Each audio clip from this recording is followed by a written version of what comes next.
ఎటువంటిదో ఏమీ లేదు.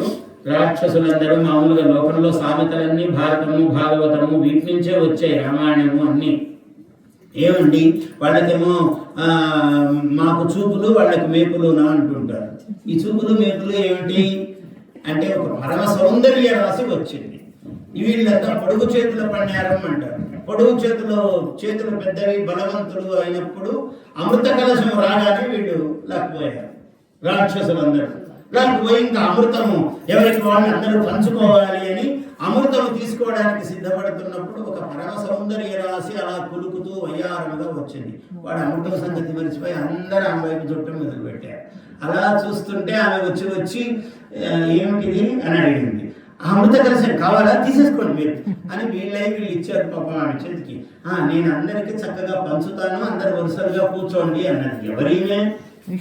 ఎవరికి జ్ఞానం లేదు, ఆమెకు ఎందుకు ఇవ్వాలి అసలు అంటే అజ్ఞానులు ఎప్పుడు ఇట్లా చేస్తుంటారు. వాళ్ళ చేతిలో ఉన్నదే ఒకడికి ఇచ్చి మళ్ళీ వాళ్ళ దయాభిక్షతో వీడు పంచుకుంటూ ఉంటారు అన్నమాట. ఇది రాక్షస లక్షణం. అంటే అజ్ఞానం చేత ప్రవర్తిస్తారట.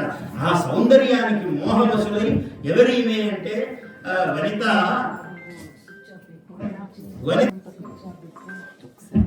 వనిత మేమంతా ఒకరికొకరం బంధువులమే.